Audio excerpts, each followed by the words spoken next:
ಸುನೀತಾ ಅನ್ನುವಂಥವ್ರು ನಮ್ಮ ಜೊತೆಗೆ ಈಗ ಸಂಪರ್ಕದಲ್ಲಿದ್ದಾರೆ, ನಂದ ಅವರ ಸಂಬಂಧಿ.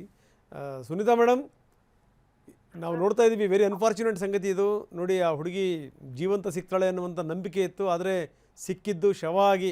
ಏನು ಮೇಡಮ್, ಏನಂತೀರಿ ಮೇಡಮ್?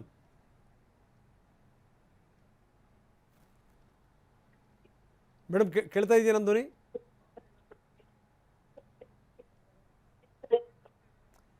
ಮೇಡಮ್ ಮೇಡಮ್ ನನ್ನ ಧ್ವನಿ ಕೇಳ್ತಾ ಇದೆಯಾ ಮೇಡಮ್? ಸ್ಪಾಟಿಗೆ ಹೋಗ್ತಾ ಇದ್ದೀರಾ?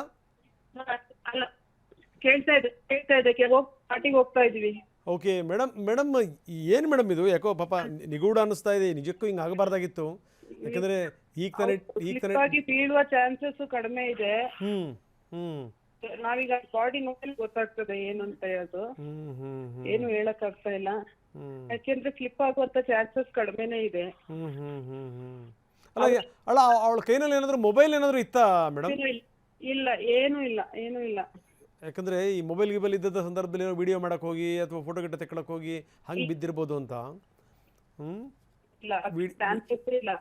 ವಿಡಿಯೋ ಇಲ್ಲ, ಮೊಬೈಲ್ ಇರಲಿಲ್ಲ ಹುಡುಗಿ ಕೈನಲ್ಲಿ. ಈ ತರ ಮಾಡೋ ಪರಿಸ್ಥಿತಿನೂ ಇಲ್ಲ. ಈಗ ಯಾಕೆ ಆಗಿದ್ದ ಅನ್ನೋದು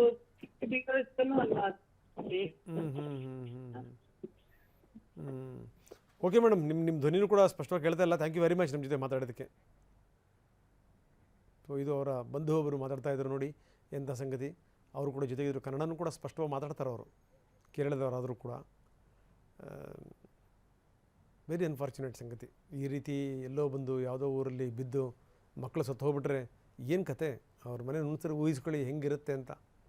ಈಗ ಅವ್ರಿಗೆ ಅನುಮಾನ ಕಾಡ್ತಾ ಇದೆ. ಈಗ ಅದೇನು ಬೀಳುವಂಥ ಜಾಗ ಅಲ್ಲ, ಹುಡುಗಿ ಹೆಂಗೆ ಬಿದ್ದಲು, ಯಾರಾದರೂ ಏನಾದರೂ ತಳ್ಗಿಳ್ಬಿಟ್ರ ಅನ್ನುವಂಥ ಭೀತಿ ಕೂಡ ಕಾಡ್ತಾ ಇದೆ ಅವ್ರಿಗೆ ಇವಾಗ.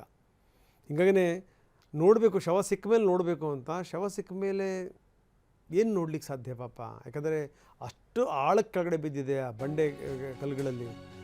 ಇದು ಭಾಳ ಕಷ್ಟ ಅದನ್ನೆಲ್ಲ ಹುಡ್ಕೋದು.